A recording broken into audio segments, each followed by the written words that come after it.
Okay, so now we're going to be discussing about delta Y configuration. Now, to give you some idea, delta Y configuration is very popular in power systems because when we have a delta Y configuration, and depending on the purpose, we can use this to deliver three times the amount of power, but also and reducing a lot of loss. And this is very important for power transmission. Oftentimes you'll see this very famous kind of configuration that looks something like this, for example. And then it'll have 3 points, like so, all reference to ground. Or you might have a Y configuration like so.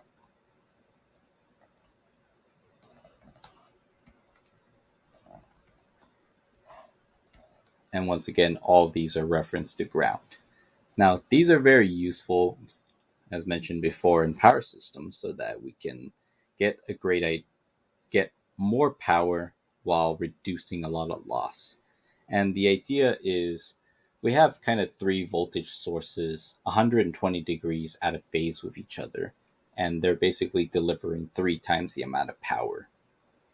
And so we're able to deliver more power, reduce loss, and also create something that allows us to uh, create something that also is pretty well established. However, that is just mainly the purpose of it. For our scope, we want to convert delta to a y. So first, suppose you had a delta configuration.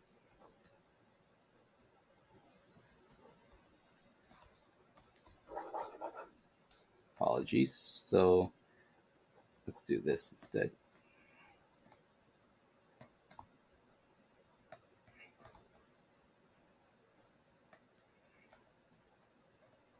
So suppose you're given a delta configuration like so.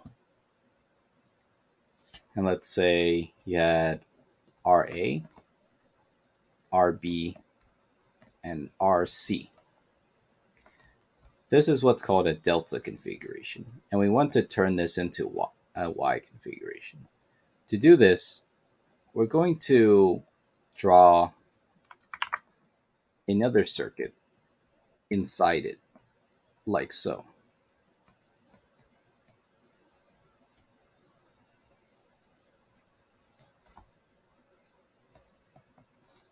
Now, the labeling of these is very specific. This label the opposite resistor as R1. This R2, this R3. So R1 or whoops.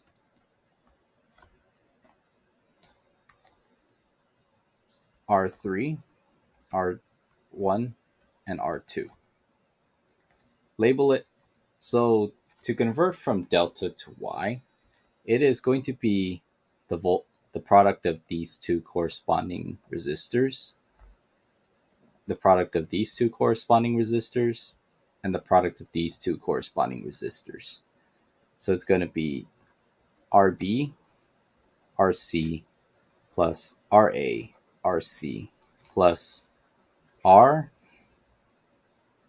A, RB divided by the sum of all of them, RA plus RB plus RC. And actually, the bottom stays the same. So if you had to convert R2, similar idea, and also similar idea also here. So we have RA, RC,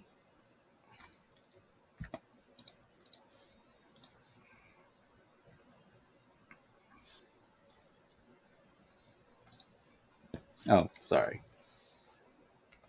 Otherwise, it'd be the same resistance. Okay. So the top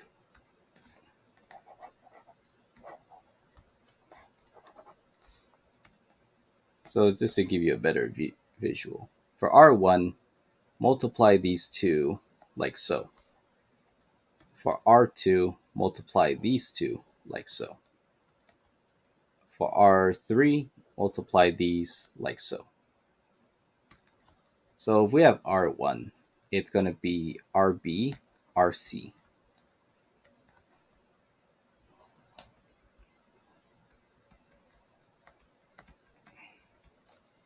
If we have R2, it's going to be RA, RC. And if we have R3, it's going to be RA, RB divided by the same resistance, RA plus RB plus RC.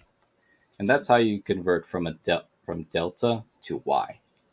Now, perhaps you want to do the opposite. You're given Y, but you want to convert to delta. So you have Y, a Y circuit like so.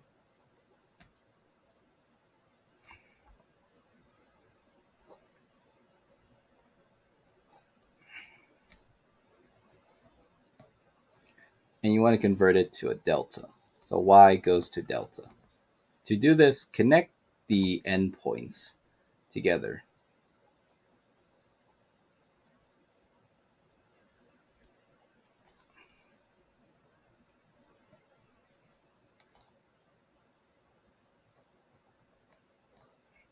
Like so. Label them again. So let's say this was R1, R2, R3. Opposite to them is going to be RA, RB, and RC. Now to do this, we're going to then take the sum of all resistors divided by the resistor opposite to it. So what does that mean? So let's take a look. So add up the product of these resistors divided by this. Add up the product of these resistors divided by this. Add up the product of these resistors, divide by this. So once we do so, we have RA equals to, RB equals to, and RC equals to. And just because the color coding might be a little too confusing,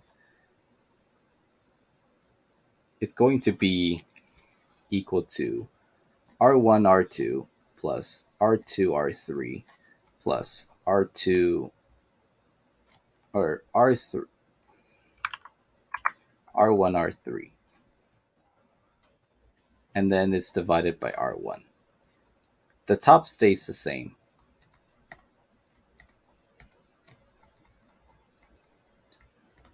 It's just the bottom that changes.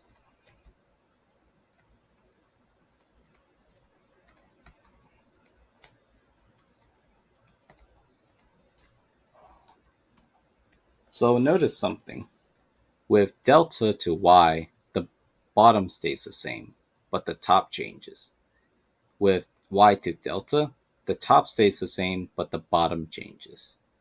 So if you wanted to have a quick way to visualize what is happening, this is basically what's happening in the background. And that's how you convert from delta to Y. Okay, thank you.